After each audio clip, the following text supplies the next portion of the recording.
Hello दोस्तों, मेरा नाम सचिन है और आज मैं आपको कीर्ति नाम की लड़की की एक सच्ची कहानी सुनाने जा रहा हूं। यह कहानी रहस्यमयी और दिलचस्प है, तो इसे आखिर तक जरूर सुने।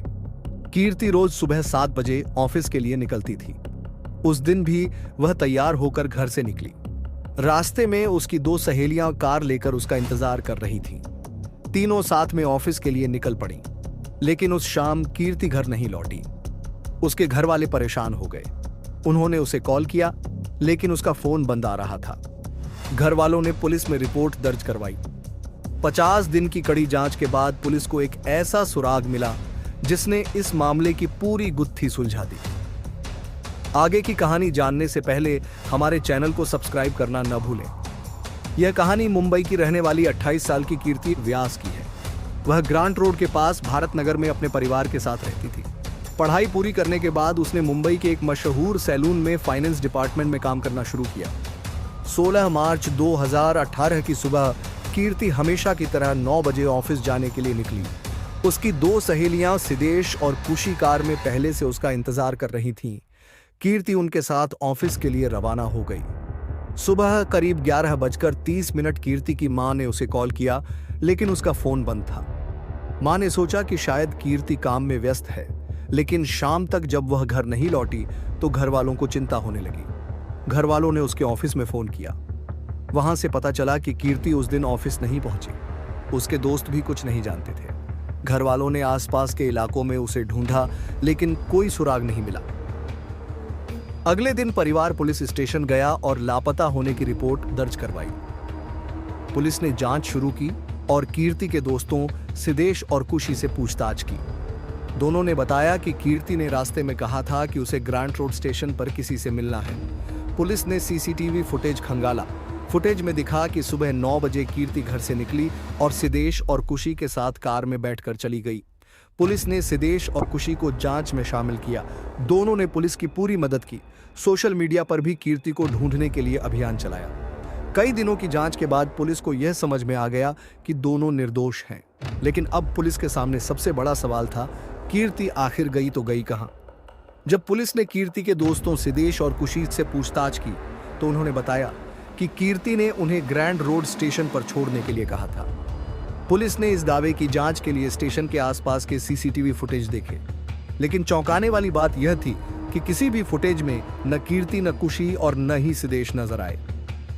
जब उनसे दोबारा पूछा गया तो उन्होंने कहा कि कीर्ति ने रास्ते में अपना प्लान बदल दिया और उन्हें नवजीवन सोसाइटी के पास छोड़ने को कहा। दोनों के बार बार बदलते बयानों ने पुलिस को शक में डाल दिया। पुलिस ने उनकी कार और फोन रिकॉर्ड की जांच की, लेकिन कोई ठोस सबूत नहीं मिला। 50 दिन बाद पुलिस को फॉरेंसिक रिपोर्ट से बड़ा सुराग मिला। रिपोर्ट में बताया गया कि सिदेश और कुशी की कार की डिक्की में खून की एक बूंद मिली थी। जब खून का डीएनए टेस्ट किया गया तो यह का ही खून निकला। यह खुलासा होते ही पुलिस ने सिदेश और कुशी को दोबारा हिरासत में लिया। जब उनसे इस बारे में सख्ती से पूछताछ हुई तो उन्होंने सच उगल दिया। दरअसल कीर्ति एक ब्यूटी सैलून में फाइनेंस मैनेजर थी। वहीं कुशी उसकी जूनियर और सिदेश अकाउंट एग्जीक्यूटिव के पद पर काम कर रहे थे। सिदेश का काम पिछले कुछ महीनों से खराब चल रहा था।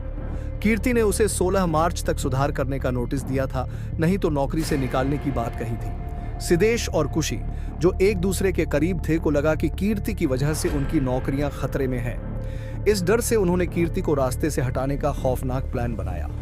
16 मार्च 2018 की सुबह सिदेश और कुशी ने कीर्ति से कहा कि वे उसे कार से ऑफिस छोड़ देंगे।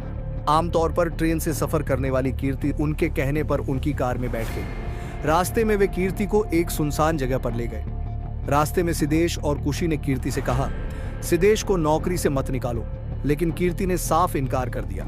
जब सिदेश और कुशी को कीर्ति से उसकी नौकरी को लेकर उम्मीद के मुताबिक जवाब नहीं मिला तो वे बहस करने लगे। इस बहस ने झगड़े का रूप ले लिया और उन्होंने मिलकर कीर्ति का दुपट्टे से गला घूंट दिया। कार के अंदर ही कीर्ति की मौत हो गई। कीर्ति की मौत के बाद सिदेश और कुशी ने उसकी लाश को ठिकाने लगाने का प्लान बनाया। वे दिन भर सामान्य व्यवहार करते हुए ऑफिस गए ताकि किसी को शक न हो। रात में वे कार को एक सुनसान जगह पर ले गए और कीर्ति की लाश के 3 टुकड़े कर दिए। इसके बाद उन्होंने उन टुकड़ों को अलग अलग जगहों पर फेंक दिया। लाश ठिकाने लगाने के बाद उन्होंने अपनी कार को पूरी तरह साफ करवाने के लिए कार वॉशिंग सेंटर ले गए। वहां से लौटने के बाद उन्होंने कीर्ति के घर वालों के साथ मिलकर उसकी तलाश का नाटक किया। संदेह से बचने के लिए उन्होंने सोशल मीडिया पर भी कीर्ति को ढूंढने का अभियान शुरू किया और यहां तक कि खुद पुलिस से भी संपर्क किया। उन्हें लगा कि वे पकड़े नहीं जाएंगे, लेकिन उनकी किस्मत तब पलटी जब कार धोने के बावजूद ट्रंक में खून के कुछ निशान रह गए। इन खून के निशानों ने पुलिस को सच तक पहुंचा दिया। पुलिस ने सिदेश और खुशी को हिरासत में लेकर पूछताछ की। कड़ी पूछताछ के बाद उन्होंने अपना गुनाह कबूल कर लिया। उन पर अपहरण, सबूत नष्ट करने, पुलिस को गुमराह करने और हत्या जैसे गंभीर आरोप लगाए गए। सिदेश तमणकर अब भी जेल में है, जबकि खुशी सहजवानी को जमानत पर रिहा कर दिया गया है। दुख की बात यह है कि अभी तक कीर्ति की लाश नहीं मिली है। मुंबई क्राइम ब्रांच लगातार उसकी तलाश कर रही है और मामले की जांच जारी है। आपके विचार क्या हैं? आपके हिसाब से सिदेश और खुशी को उनके अपराध की क्या सजा मिलनी चाहिए? अपने विचार हमें कमेंट में जरूर बताएं। अगर आपको यह वीडियो पसंद आया हो तो इसे लाइक और शेयर करें और ऐसी और सच्ची कहानियों के लिए हमारे चैनल को सब्सक्राइब करना न भूलें। अगले वीडियो में फिर मिलेंगे।